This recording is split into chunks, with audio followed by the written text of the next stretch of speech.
Por eso, en Venezuela en directo, Noel Alejandro Leal. Muy buenas noches, mi querido amigo. Buenas noches, profesor. Jenny, a todos en el estudio, muchas gracias. Muchas gracias por estar pendiente de Venezuela. Tú sabes que no solo pendiente, porque cuando uno es como, Venezuela es como una novia, ¿no? Como uno quiere estar sabiendo qué le pasa, muchas madrugadas, día, tarde, noche, uno está atento de los acontecimientos y no se cansa, no es que algo le moleste, sino ya uno se le hizo carne a uno. Y en particular hablando contigo en Venezuela en directo, que tú te la estás jugando como todo venezolano, que algunos dieron la vida, y poder tener esta comunicación a nivel mundial me parece extraordinario. Por eso una de las preguntas Gracias. clásicas que te puedo decir, ¿cómo está el ambiente en Venezuela? Hoy estamos otra vez en ese limbo, profesor, en ese limbo donde la gente todavía no sabe, no quiere enterarse de qué está sucediendo. Y lo que está sucediendo es avance y avance del proceso revolucionario, por lo que estrictamente se vive. ¿Dónde está lo otro que está sucediendo? Lo que está sucediendo tiene aparte dos fachadas. Una fachada que es la mentira constante en la que la oposición refleja al país y lo que está sucediendo adentro, lo que está viviendo cada venezolano. Cada venezolano la vida se le hace mucho más complicada y a eso existe también una respuesta ciudadana que se está consolidando en una próxima vuelta del pueblo a la calle. La gente está entendiendo esa realidad, que si no termina de dar el paso definitivo, de poner fin a toda la estructura socialista, al régimen socialista que vivimos, donde la mesa de la unidad es socialista, donde el gobierno es socialista, y si no ponemos fin a eso, simplemente no vamos a poder avanzar. La gente se está encontrando poco a poco con esa realidad de manera total. Ya están por fin haciéndose más claro y evidente que el principal soporte del gobierno se llama la oposición, esa oposición formal y legítima. Ahora es cómo hacer que la gente se quede consciente de esa realidad, no pierda el norte frente a un nuevo festival electoral que se ofrece próximamente y que termine de entender que no importa la acción, sea jurídica, electoral, legislativa, que se proponga dentro del marco de la revolución, ninguna de ese tipo de acciones va a generar la salida de la situación en la que estamos viviendo. La salida de la situación solo responde a eso que nos grita en el foro interno de cada venezolano, que solo poniendo fin al régimen socialista vamos a poder recuperar nuestro país y enrumbarlo hacia el futuro. Eso lo está sintiendo cada venezolano en las mil y una formas, de una manera clara o razonada, porque el tiempo lo ha obligado a entenderlo así, o simplemente cuando sale a la calle e intenta comprar algo para poder comer. Yo me pongo a poder mirando desde afuera. Es todo este caldo de cultivo, todo este sufrimiento que cada persona en Venezuela está acumulando. Podríamos decir que es como una olla a presión que en algún momento podrá salir con más fuerza, o es Sí. que los chavistas o algunos de aquellos eh, todavía piensan en que el chavismo es la salida haciendo más de esto que nos sirve, todavía. O ya Sí, la gente, los vecinos se reúnen y tú conversas con todos ellos y uno se da cuenta cuando el clima ya dice esto no va más, eh, empieza a crearse una efervescencia interna que después es muy difícil de parar. Una vez que ya la idea, la gente se pone idea en la cabeza, todo el mundo corre como una manada, ¿no? Tanto para favor de Chávez como en contra de Chávez. Quiero decirte que hay algún clima en la vida cotidiana que te está demostrando que la gente está produciéndose esa efervescencia o todavía hay un soportar a ver dónde se va? No, ya los únicos que hacen a la gente soportar el a ver a dónde se va es la dirigencia de oposición. Eso es lo único que en este país sostiene el gobierno. Lo que pasa es que tienen demasiada influencia en nuestra sociedad. Es una sociedad, profesor, que durante años le enseñaron a perder fe interna, en perder su individualidad y su capacidad de razonamiento. Una sociedad que le insistieron en que había que ser políticamente correcto con el bárbaro. Y le insistieron que tenías que comportarte dentro de cánones democráticos cuando el que te está matando, por supuesto no es demócrata, te está matando. Es una sociedad a la que le deformaron el norte, les hicieron creer cualquier cantidad de pendejadas y hacer que la gente termine de evolucionar, salir de esa matriz de necedad, ha sido realmente difícil y cuesta y costará vidas. Lamentablemente, el daño hecho es demasiado profundo, profesor. Llegamos a la gente que está realmente metida en una mentira tan grande que piensa que, como les explicaba hace unas semanas, que un gobernador, que no hay cosa más inútil que un gobernador en Venezuela, en el sentido de que nosotros, cada uno de nuestros estados, nuestros departamentos, ese cargo, la gobernación de un país, no produce absolutamente nada en impuestos, no tiene renta alguna, no tiene ninguna otra entrada que no sea lo que le envía el Estado-Nación. Si no llega a eso a través de lo que es nuestro gobierno central, si no le llega a un fondo, ese gobernador no tiene ni siquiera con qué pagar una resma de papel para escribir un decreto o algún tipo de ley.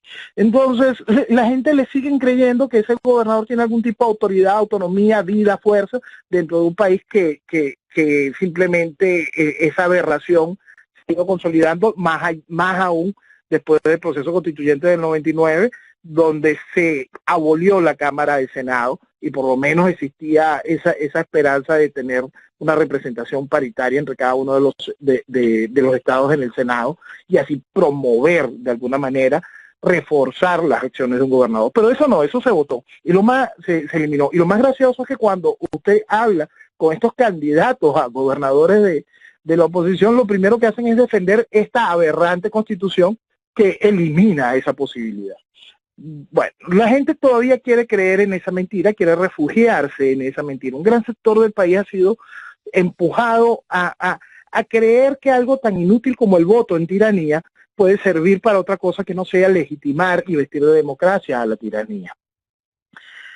Pero eso también, esa efervescencia que usted me menciona, está allí en un sector social que está rechazando cada vez de manera contundente a distintos voceros de esa oposición. Nosotros tenemos, profesor, una cosa realmente interesante que nos está sucediendo ahorita. Nosotros teníamos una serie de políticos técnicamente intocables, técnicamente inmaculados ante ciertos sectores de la oposición pública, en las cuales emitían algún tipo de estupidez, algún tipo de barbaridad, un llanto, una telenovela, y la gente se lloraba y sufría y se daba latigazos por ese grupo político. No, ahora ese grupo político es juzgado. Ahora se les está viendo las costuras, ahora la gente está señalando, pero vale, cámbiame el cassette, esto es cuento, porque no se insisto de tal cosa. Y esa efervescencia se está demostrando en la principal forma para poder salir de esto: rechazar a los que visten de democracia esta desgracia. La gente está entendiendo, la gente está entendiendo qué significa quiero salir del chavismo y la oposición no me deja. La gente está por fin entendiendo, le está cayendo la monedita en que hay una cosa fundamental que ha hecho posible este desastre, que no es posible tal nivel de control social solo ejecutado por el gobierno. Aquí se ha desarmado un país. Esto fue hecho metodológicamente para llegar a esto e ir a escenarios peores. Ahora, ¿dónde está la respuesta? La respuesta está en ese individuo, en cada venezolano, que siente en su interior que no es justo estar pasando por esta situación, que esta tierra de ninguna manera se lo merece. Ahora que cada uno de nosotros está sintiendo, a través de familiares, de amigos, de lo que nos llega a través de las redes sociales y la prensa abierta, el maltrato del cual son objetos muchísimos venezolanos en distintas partes del mundo, porque hemos llegado a invadirlo. ¿Por qué? Porque el venezolano ha tenido que huir de su tierra. ¿Y cuál es la razón para huir? ¿Por qué el venezolano tiene que dejar todo lo que todo por lo que ha luchado y todo lo que le pertenece a sus hijos? ¿Por qué? Porque existe un proceso socialista ilegal, tiránico, que viene acabando con todo eso y el cual hay que seguirlo tratando con el respeto democrático que se merece. ¿Quién? El venezolano está aprendiendo a hacerse esas preguntas y la respuesta está haciéndose cada vez más próxima. Tú sabes que cuando uno observa, ¿no? Todo esto que, como bien tú lo dices, está pasando, es como que hay cierta calma y que lo que aparentemente se mueve un poquitito por muchos elementos es la presión exterior de Venezuela contra Maduro. Eso parecería que con la fuerza que le puso Trump a estas cosas,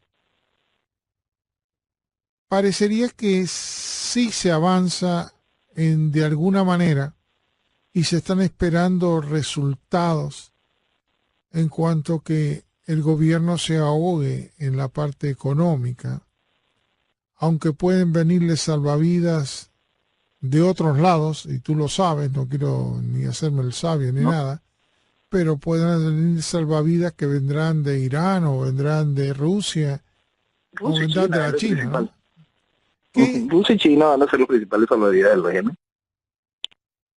tú crees que con eso salva? Bueno, no se sabe, pero de esta manera, aunque venga cualquiera a salvar, es endeudarse todavía más, aunque si llega a pasar algo y este gobierno va a tener un fin, eso no tenemos la menor duda.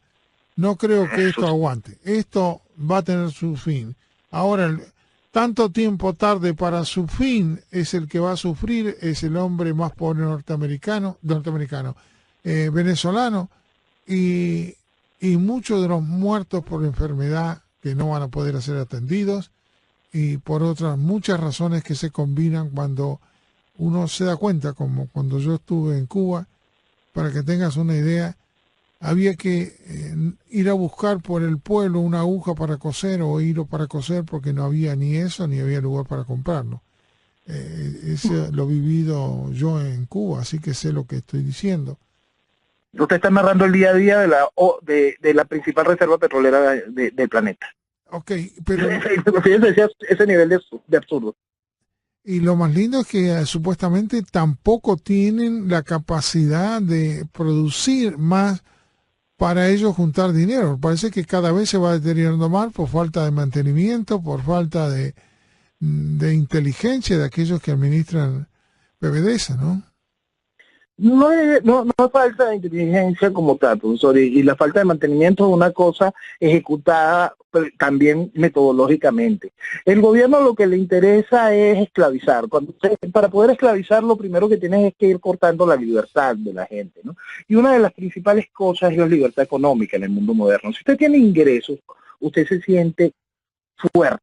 Si usted no tiene ingresos o posibilidad de tener ningún tipo de ingreso, porque usted simplemente depende de la dádiva del Estado, usted tiene que ser sumiso, callado con respecto al Estado. Ahora, si el Estado produjese muchísimo dinero, lo cual es una aberración, el sueño socialista absurdo, si el Estado produjese muchísimo dinero, eso le daría a usted beneficio económico, por lo tanto, querría libertad.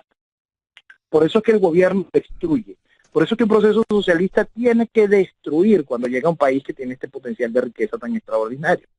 Hay que destruir, hay que hacer que la gente pase hambre, que se vea obligada a sufrir, para que en ese sufrimiento profundo, la gente encuentre que en ese estado, que si bien no tiene todo el dinero del mundo, te puede brindar algún tipo de satisfacción, una cajita de comidita, algún tipo de tranquilidad donde pueda sentir la gente que tiene algún bienestar. Entonces, ¿con qué nos encontramos? Que cada vez el gobierno busca, dentro de esa aparente guerra económica que el gobierno ha ido sembrando con la disminución de ingresos, el gobierno lo que va haciendo posible es que la gente se vaya acostumbrando a que este país no funciona. Y lo que no funciona es la estructura política que lo gobierna, que lo ha venido gobernando mucho tiempo, que fue haciendo posible este desastre. Venezuela necesita mañana, de manera inmediata, inversión para poder recuperar la producción, para poder aliviar las necesidades mundiales que el globo necesita de energía, pues, para poder aliviar y poder funcionar y trabajar en conjunto con los procesos económicos mundiales. ¿Es fácil para Venezuela recuperar ese potencial? Sí, es fácil para Venezuela poderlo hacer. Primero, tenemos que salir de esto. Lo primero que tenemos que hacer es simplemente salir de esto. Tú sabes que cuando uno empieza a esperar las ansias de los cambios, ¿no es cierto? Pero cuando uno dice le falta la comida, tiene que pasarse todos los días haciendo colas, y que cuando vayas a comprar la comida dentro de 3 días está más cara, y el salario que devengas cada vez es el mismo. Tú sabes que cómo haces para esperar la comida para tus hijos, para tu esposa o para ti mismo, ¿no? Uh-huh. Eso es lo primero que busca el gobierno. Tú tienes que sobrevivir, por lo tanto dejas de pensar que tienes derecho a vivir. Eso es uno de los grandes logros del socialismo, uno de los grandes estructuras y planteamientos del régimen. Y en eso el país perdió el norte, pues estás tan ocupado sobreviviendo que en ningún momento puedes dedicarte a entender eso que veníamos hablando. No hay razón alguna para que yo tenga que huir de mi tierra. Este es un país que no tiene desastres naturales, este es un país que no sufre temporadas fuertes, ni siquiera huracanes fuertes. Venezuela no sufre de absolutamente más nada que de socialismo. Eso ha comido a Venezuela durante todos los años desde la caída del general Marco Pérez Jiménez, y desde la llegada de Chávez, el socialismo a máxima revolución busca poner fin a la esperanza de Venezuela, al futuro de lo que significa Venezuela. Pero ya ha quedado demostrado en diversas oportunidades que simplemente dar una vuelta, mirar hacia otro lado, en el sentido de mirar hacia la libertad, mirar hacia el proceso económico claro, que puede hacer que el país cambie. Nosotros tenemos que dar una vuelta y entender que tenemos que desarrollar el país bajo los principios de equidad y libertad. Si esos principios no van de la mano, también podemos caer en una locura sin sentido que nos va a hacer volver al discurso demagógico populista socialista, y volveremos al desastre. Nosotros tenemos que estar muy claros en los pasos a dar en la inmediata salida del régimen. Y es importantísimo hablarle al país en ese idioma. Esto llegó a su fin. ¿Qué vamos a hacer para que el país pueda enrumbarse hacia el futuro de desarrollo, progreso y libertad? Ese mensaje tiene que estar empezando a sonar cada vez con más fuerza en las mentes de cada venezolano, para que entienda que vale la pena hacer lo más pronto posible el fin de esta locura. Es nuestra oportunidad. Ahorita usted hablaba de lo que hace que Venezuela siga sonando hoy, es lo que activó Trump, es este proceso internacional que hoy sigue sonando. Y eso nos tiene que hacer una preocupación adicional con respecto a Venezuela.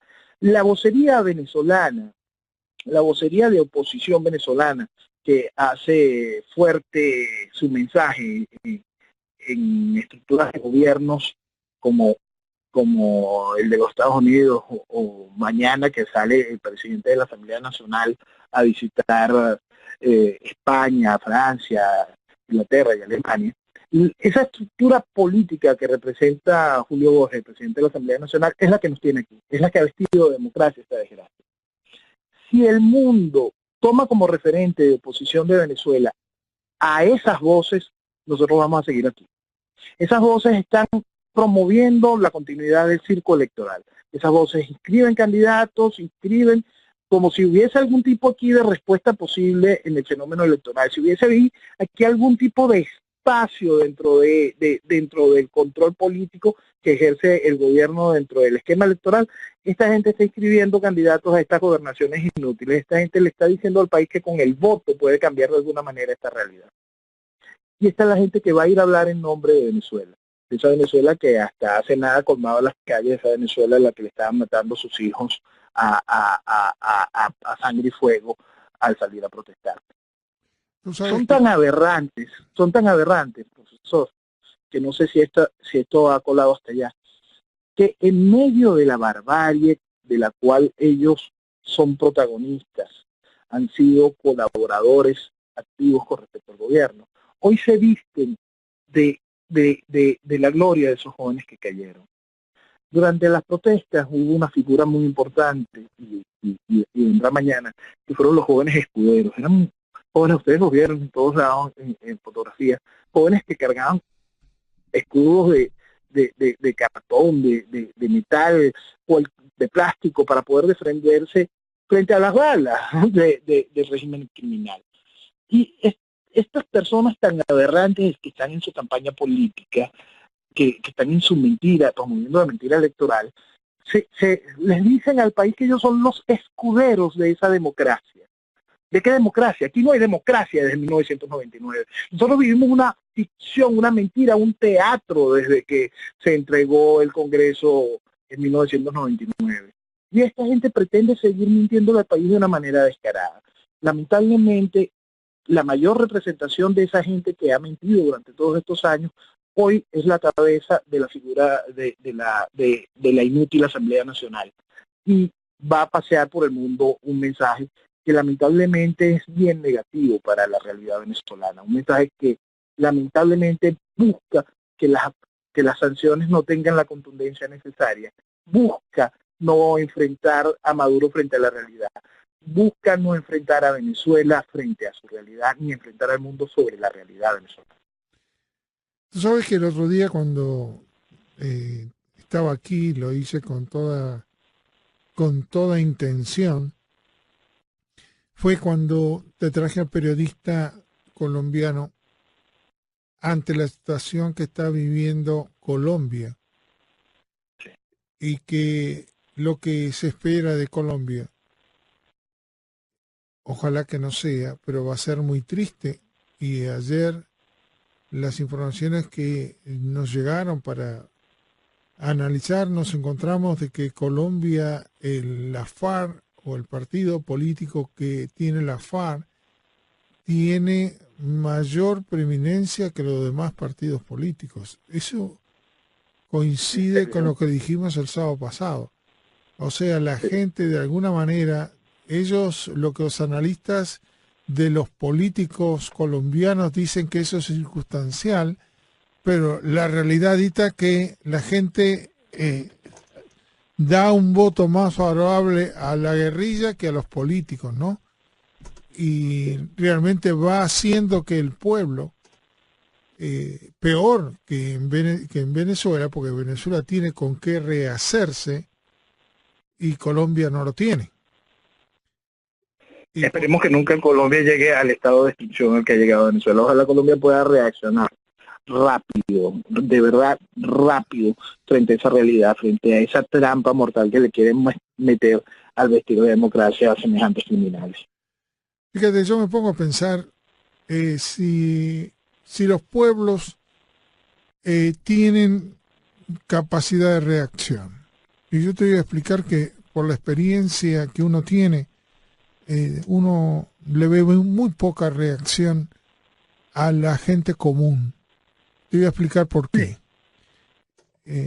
Miami está considerado hoy en día el peor lugar para vivir de los Estados Unidos. El peor lugar para tener criaturas en los Estados Unidos, hijos. El peor lugar que hace gente manejando y no respetando, si no respetan el tráfico, pues son gente que no tienen respeto hacia nadie. Y los salarios en Miami y Hialeah son salarios que están $20,000 más bajo que el término promedio, o $24,000. Y el pueblo de acá de Miami no reacciona. Los gobernantes y los políticos de acá no tienen la menor idea qué está pasando porque no hablan nada de esto. En Miami el salario son $7.20 el mínimo y en otra parte de Estados Unidos son $15 el mínimo. y se está deteriorando Miami a pasos agigantados, dividiéndolos en guetos, y los guetos no se comunican unos con los otros, por consiguiente no hay integración de Miami. Y me pregunto dónde están los norteamericanos, se fueron todos. Por eso digo, ¿tú crees que el hombre común me da la impresión que no ve más allá de sus narices? Y no hay que esperar mucho, ¿eh? Por lo que Todo estoy hombre, viendo. como todo, yo siempre he pensado que todo colectivo, cuando tienes que integrarte como sociedad, y más si lo vemos entonces en el caso de de una ciudad, como cualquier sociedad, tiene que ser liderado. Eso es algo que es natural en todos los pueblos, históricamente, en todo colectivo. Si no existe una dirigencia que lo lleve, que lo lidere hacia escenarios de desarrollo, de integración, de orden, de futuro, si las sociedades se generan en ese tipo de guetos, en ese tipo de comportamientos tribales, lo que traemos es simplemente retraso, retraso, retraso, retraso y más retraso. Y entonces el cambio allí se basa en ese liderazgo. Lo que pasa es que las sociedades como tales buscan liderazgos irresponsables para poderse sentir cómodos. Y es allí el gran detalle. Si nosotros como sociedad aprendemos a exigirnos cada uno, por eso es que es tan importante el individuo, porque el individuo entiende que tiene que vivir en comunidad y como colectivo. Por lo tanto, empieza a pensar desde su individualidad la necesidad de que quien rija los destinos vaya más apegado a su idea de futuro y desarrollo. Pero cuando ese individuo simplemente se hace dependiente o pieza de una ola sin sentido, lo que busca es eso, que esa ola siga allí, que esa inercia siga funcionando, y lo que busca para que esa inercia siga funcionando son más mediocres. No vaya a ser alguien que se le ocurra, no vaya a ser que llegue alguien que se le ocurra decirte, mira chico, párate derecho. Por eso, tan sencillo como eso. Bueno, fíjate que los medios de comunicación acá no hablan nada de eso. Lo ignora, le entretiene a todo el pueblo de Miami y Hialeah, pero no les dicen que tienen que reactivar la ciudad, que tienen que estar más limpias las ciudades, que tienen que empezar a ser, por lo menos, no puede ser la última ciudad peor de vivir de los Estados Unidos. El nivel de pobreza de Miami y Hialeah son de cada 4 personas, una es pobre. Está en el nivel de pobreza. En un lugar donde tienen todas las posibilidades de desarrollarse, ¿cómo puede ser? ¿Quién tiene la culpa que esta sociedad esté en el peor lugar de cualquier ciudad de los Estados Unidos? Eso no tiene lógica. Claro, tú aparentas que tiene... Pues veamos la foto de Venezuela, con toda la posibilidad de desarrollarse, puesto en el mejor lugar geopolíticamente hablando del continente, teniendo toda la mejor, siendo la principal reserva petrolera, siendo todo como es posible que estemos llegando a este desastre. Por eso te estoy diciendo que me da la impresión que Miami y Hialeah tienen las mismas características con dinero, con posibilidades que no las aprovechan. Yo no sé si por ignorancia de los políticos, ignorancia de las universidades, porque yo me pregunto dónde están los que investigan en la Universidad de Miami. No hablan para nada. No sé qué están haciendo, porque yo creo que tienen que ser más sensibles las universidades con los profesores en sociología, con los profesores de psicología, de no dejar hundir una ciudad, una parte de los Estados Unidos, porque esto ya es una parte de los Estados Unidos, pero que la dejen hundir a la manera que se está hundiendo sin hacer nada, me parece una barbaridad. Es peor que Venezuela esto, en ese aspecto. Aquí se estimuló la locura desde las universidades. Aquí se estimuló la locura, profesor. Aquí se estimuló esa dejadez, esa pérdida de respeto hacia lo correcto desde las universidades. Y eso es uno de los más, de una de las cosas que son más importantes para el cambio del mañana. El cambio del mañana tiene que venir precisamente a estudiar a esos formadores que se dedicaron a deformar, para poderle poner coto al daño que hicieron, para llegar a generar nuevos formadores de ciudadanos que se encarguen de impulsar a la gente hacia lo correcto. No, Es increíble, profesor, pero se ha estimulado a tal nivel lo incorrecto que se pierde totalmente la lógica de las cosas y la gente pierde el norte y deja de identificar las situaciones como suceden, pues. Esta semana pasada sucedió una cosa muy graciosa.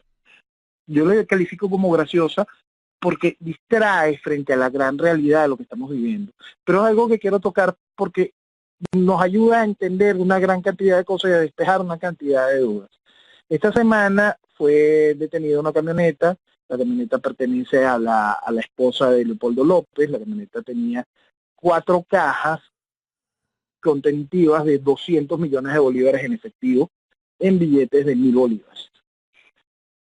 La reacción de la gente ha sido de todo tipo, ha ido variando, muchas en defensa de la esposa de Leopoldo López, muchas criticando la realidad. Lo cierto es que ese dinero tiene de acuerdo a la esposa de Leopoldo López, ese dinero era para su abuelita, porque su abuelita no tiene seguro, y una cantidad de cosas que son realmente absurdas y ridículas simplemente plantearlas. Es impresionante que se llegue a este nivel la burla sobre la población. Pero más allá de eso, hay que entender un punto, están en campaña electoral, y la movilización de activismo se paga en efectivo, y hay activismo voluntario y hay activismo comercial, el cual tienes que financiar, el cual tienes que pagar. Y es para eso el dinero, y por eso es que los billetes son de 1.000, para poderle dar a ese que movilizaste una buena paca de dinero y que se sienta que está recibiendo algo. Y eso forma parte también de esa deformación de la sociedad. Esa sociedad se va perdiendo. Entonces esas cajas que aparecieron en la camioneta también generan otro nivel de suspicacia, porque esas cajas vienen exactamente como llegaron de Europa los billetes que se mandaron a hacer Europa.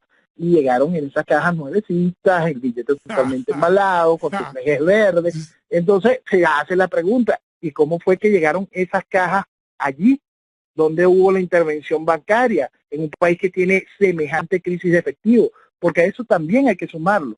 En Venezuela no hay efectivo. Nosotros, el gobierno en su constante evaluación ha ido generando nuevos billetes y creando un nuevo cono monetario después de la reforma monetaria que hicieron ya hace unos 10 años. Entonces, ahora nosotros tenemos una serie de nuevos billetes que no alcanzan, no se han hecho lo suficiente porque no tenemos cómo pagarlos, no tenemos cómo comprar nuestro dinero. Entonces, el gobierno no ha podido mandar a hacer la cantidad de dinero que se necesita para el flujo regular del país. Y estas cajas nuevecitas aparecieron en manos de la dirigencia política opositora.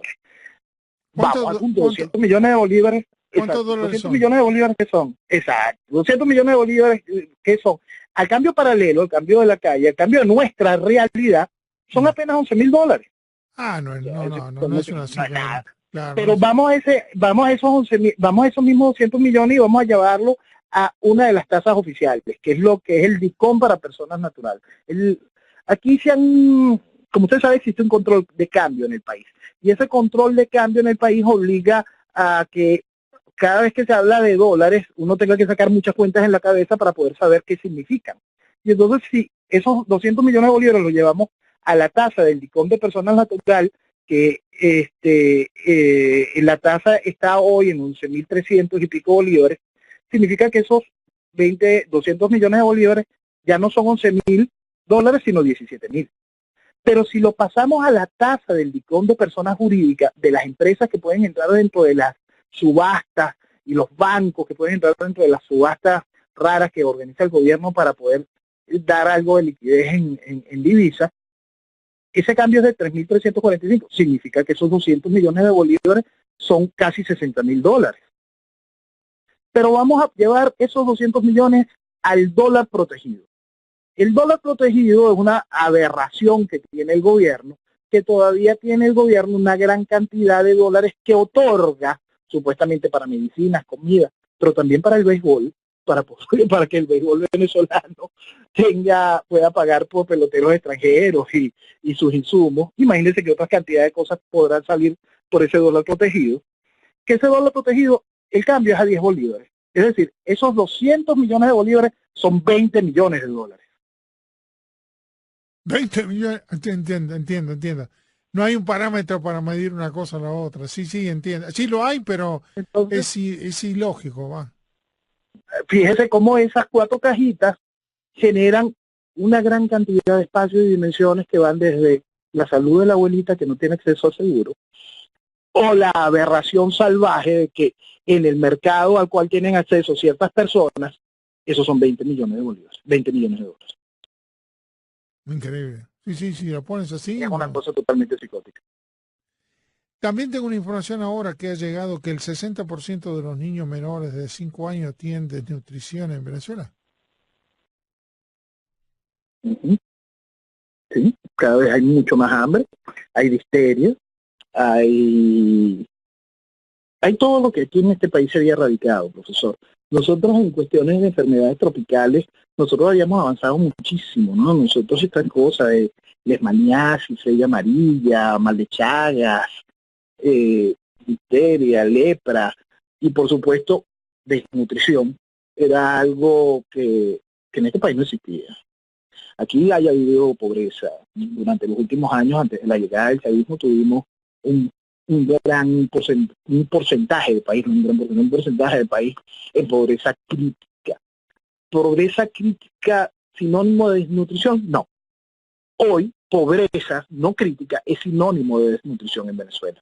Porque el hambre que estimulada por el gobierno, esta hambruna planificada y ejecutada dentro de las estructuras socialistas que el gobierno ha planificado, trae esos porcentajes altos de desnutrición, trae niños muriendo de difteria, adultos que llegamos a cosas. Esta semana llevaron a la cárcel, está detenida, una mujer cuyo hijo se murió de desnutrición. Hay que buscarle la vuelta a esa situación.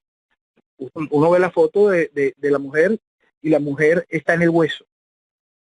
No, se ve que no es que es una mujer que comía a ella para darle y le quitaba la comida a su hijo. No, ella está en el hueso. Ella no ha comido. Y su hijo murió de desnutrición. Y ella está presa. ¿Qué razonamiento es el que hay detrás de eso? Todavía no sé. Pero mientras más niños mueran, también vamos a tener entonces más madres y padres presos por no haber podido alimentar a sus hijos. Bueno, como Chávez le había dicho al principio, robar no es malo, si usted tiene hambre, vaya y robe. Eso lo estimuló Hugo Chávez. Y después estimuló a los criminales de siempre y les dio estatus político al criminal. Y llegamos a tal aberración de lo que fue sentando Chávez y volviendo al caso colombiano, que aquí en Venezuela, aquí en esta Asamblea Nacional, con los mismos diputados absurdos estos, Chávez, en una presentación de memoria y cuenta, llegó a pedir 1 minuto de silencio por Raúl Reyes, por ese criminal terrorista que cayó bajo la justicia que imponía el gobierno de Uribe cuando la FARC estaba siendo eliminada, como debe ser eliminada una agrupación terrorista, una guerrilla comunista, de una manera militar, y cerrar ese capítulo para no convertirlos en la estructura política que dañó este país y que va a secar a Colombia. No, yo realmente, cuando uno empieza a poder ponerle un poco de conciencia a cada cosa, se queda de lado. Y yo creo que más cuando la misma prensa, la misma televisión, excepto, por ejemplo, que tengas una idea del Miami Herald, el único diario que nos queda acá, el otro no tiene casi salida, pero por eso cuando digo yo, uno ignora todas estas cosas, pero a la comparación, a diferencia, fíjate, y te voy a dar una cifra que tiene que saberlo la ciudad de Miami, porque basta de ocultarlo, lo dicen, pero lo dicen un día y desaparece el otro día. En el 2012, Forbes nombró a Miami la ciudad más miserable del país, seguida por Detroit y Flint en Michigan y West Palm Beach en la Florida. Y a su vez calificó a Miami como la segunda ciudad peor para criar hijos, detrás de Detroit, que es el segundo lugar peor de los Estados Unidos, de las 50 ciudades peores de los Estados Unidos. O sea, estamos en el peor lugar, aunque se vean rascacielos, aunque se vean gente turista caminando y todo lo demás, pero la miopía de los medios de comunicación en Miami, en las universidades, los políticos y la miseria que se está generando en Miami y aumento de la criminalidad, porque esto está generando que Miami, los aumentos en la criminalidad, por ejemplo, son 1060 incidentes por cada 100.000 personas. Es mucho más alto que la tasa nacional de los Estados Unidos. Estamos en cuando vea la tasa criminal venezolana, es una cosa, de verdad los símiles son impresionantes, el espejo que se está viendo. Lo que pasa es que por lo menos allá existe una esperanza, hay un gobierno nacional, una respuesta federal, algún día tendrá que poner orden. Existe el hecho de que Miami es parte de los Estados Unidos. Existe una gran cantidad de cosas que en algún momento harán poner freno a esa locura. ¿Cómo nosotros tenemos que poner el freno a la locura en Venezuela para poder también servir de ejemplo a Latinoamérica? Nosotros tenemos que poner el freno en serio. Ustedes son lo que van a generar una forma que la quisieron desde un principio cuando empezamos a hacer la América, ¿no? ¿En qué sentido? De que es un país que está en mejores condiciones, yo creo que de la mayoría de los países del mundo. Si tú me dijeras que es un país que no tiene nada, todavía, pero no me estás hablando de un país que se automantiene sin necesidad de exportaciones. Es una cosa de loco esto. Estamos hablando de un país que lo tiene absolutamente todo, de un país que puede dar muchísimo más. Es un país que no tiene que ser parte del problema, sino la solución de muchos de los problemas. Es un país que tiene cómo llevar su esencia. Cuando yo me refiero mucho a eso de lo que vale Venezuela, voy mucho más allá de lo que significa económicamente y nuestro potencial de riqueza, sino nuestra capacidad de influencia, de esperanza y motor que hemos significado siempre en la historia. Y de forma estratégica, que conveniente para los Estados Unidos, no es conveniente para ningún. Estratégicamente no se puede permitir que una forma de este tipo sea tomada por los comunistas o socialistas que tenemos, como acá tenemos muchos en Estados Unidos socialistas, porque de otra manera, si Cuba se pudo mantener ahí, ¿cómo va a ser alguien que tenga tantas posibilidades?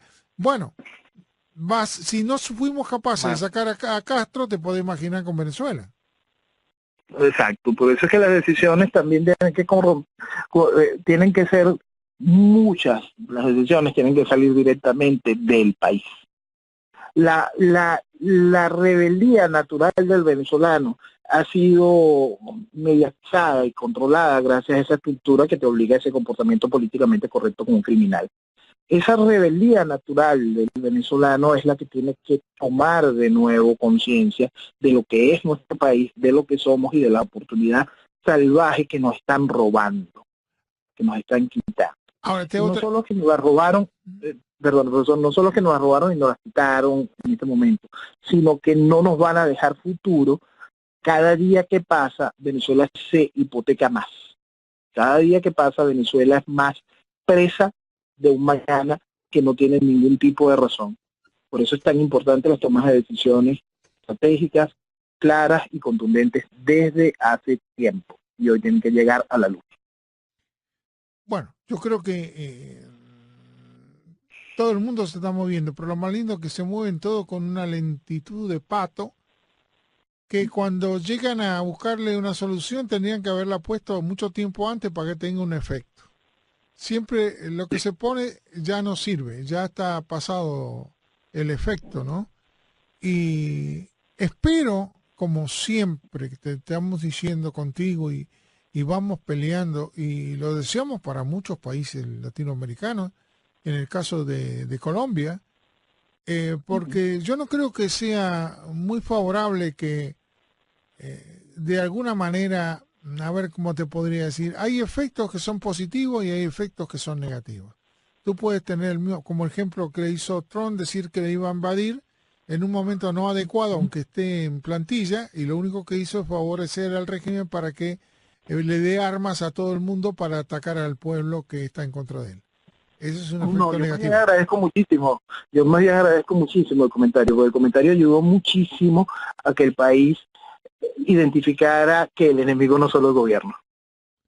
Si usted viese la cantidad de voces de la estructura política que salió a censurar las palabras de Trump, y buscan ahora darle una vuelta a esas palabras. Ahora el miedo que va sembrando la Asamblea Constituyente con una, con una nueva arma que es la Comisión de la Verdad, donde va señalando a cualquiera que haya hecho eco de las palabras intervención o cualquier otra cantidad de cosas de lo que de lo que se ha hablado para buscarle la salida de Venezuela por esa vía. Es salvaje lo que ha sucedido en esto, ¿no? Y entonces esa estructura política se ha quedado más en evidencia. Eso también, esas palabras de Trump han ayudado muchísimo a la resolución de la identificación por parte del venezolano de dónde está el problema. Internacionalmente, Maduro siempre, el chavismo siempre va a encontrar herramientas para poder decir, y el imperio, el emperador, y todas esas cosas, siempre el mismo discurso de la izquierda latinoamericana, siempre tan vacío, asqueroso y ridículo. Pero ese discurso ayudó al despertar de un gran pedazo de país que fue enfrentando esa realidad. Ah, mira lo que están haciendo estos tipos.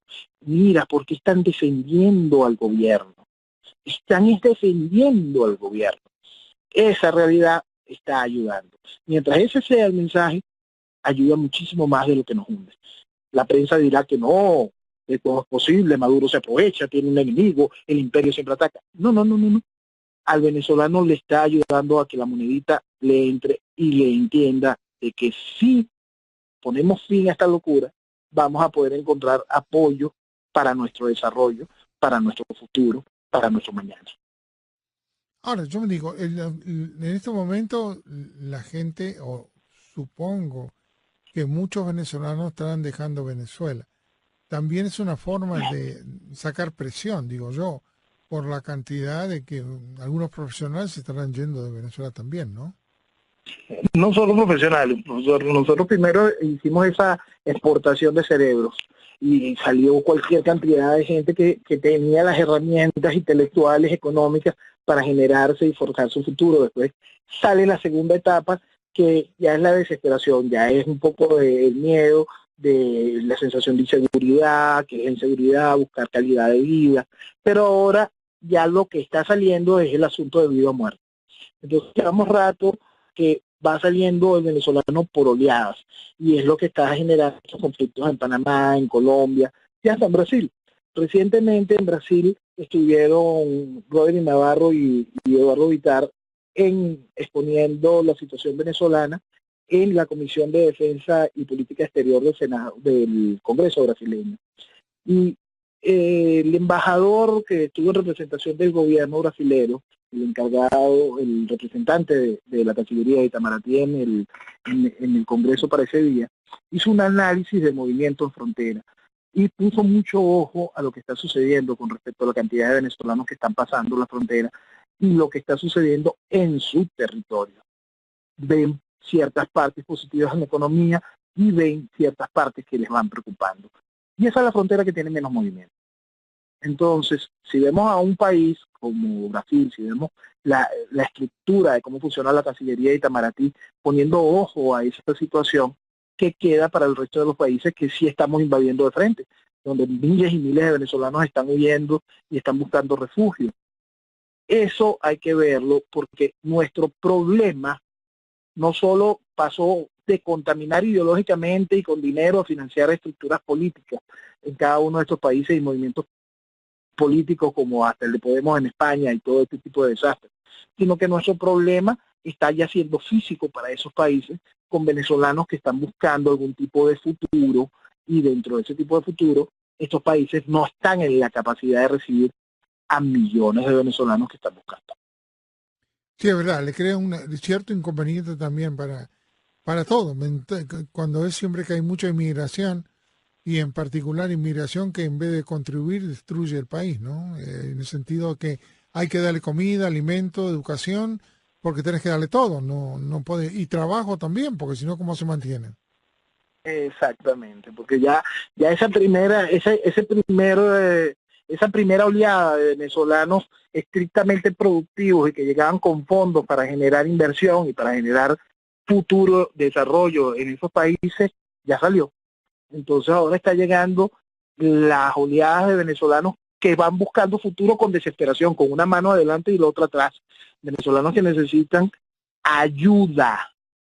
Ahora, ¿qué pasa si los países terminan de entender que es más fácil ayudar a Venezuela que ayudar a cada venezolano que va llegando a su tierra?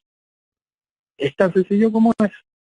Si cada uno de estos países que se están viendo afectados por el problema que significa esta inmensa oleada de inmigrantes, entiende que debe presionar a sus gobiernos para poner fin, buscar los mecanismos para poner fin al proceso revolucionario en Venezuela, ahí sí avanzamos. Mientras tanto, Venezuela se va a seguir destruyendo y en ese proceso va contaminando también con cosas malas. No solo lo positivo sale, también las cosas malas llegan. Sí, no estás hablando con una realidad meridiana que es a la que corresponde analizar. Acá basta de hipocresía, de decir mentiras, sino hay que ver la realidad para darle una solución. Como bien tú lo dijiste varias veces también, Noel, si no se ve, si viven de ilusiones, la ilusión no te lleva a ningún lado. Te sirve para estimularte mientras que tengas algo que te entre, pero una vez que estás viviendo de ilusiones, los países no funcionan. Eso es, y es la clave. El asunto es, ¿cuál es la vocería que el mundo debe oír con respecto a la realidad venezolana? El mundo debe oír una vocería que le diga, no existe camino jurídico, legislativo o electoral para el fin de la crisis en Venezuela. Si la vocería que va por el mundo hablando sobre la temática de Venezuela le dice que existe un tipo de vía, que hay que buscar algún proceso electoral, esa vocería está mintiendo y quiere vestir de democracia el proceso revolucionario. Esa es la identificación tan sencilla que no tiene que ser personal, que no es el diputado tal o el personaje tal. No. Si habla de procesos electorales, miente. Si habla de procesos legislativos, miente. Si habla de alguna vía dentro del marco de la Constitución venezolana, miente y lo que busca es vestir de democracia esta desgracia. Es como decir, se ve claramente los colores. Inmediatamente tú sabes quién es quién. Y yo creo que eso, y fíjate que hasta muchas veces he estado escuchando comunicados en Europa, y muchos dicen que si al comunismo no lo sacas, si no lo sacas con las armas. No le puedes hablar con democracia, con que sigas el juego de ellos, de democracia, tú no lo sacas. No existe eso. Y yo creo que el juego lo pasaron mucho tiempo y como bien tú también lo aclaras en cada instante, la oposición está poniendo que a través de esa vas a sacar a los criminales, delincuentes y narcotraficantes. Yo no entiendo cómo lo van a hacer, pero en fin, va. Es interesante que sigamos siempre.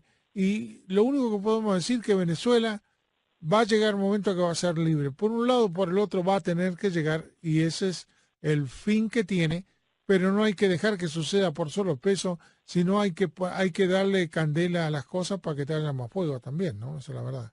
Hay que encender al país en el sentido de que cada venezolano entienda la razón de su lucha. La razón de su lucha se llama futuro.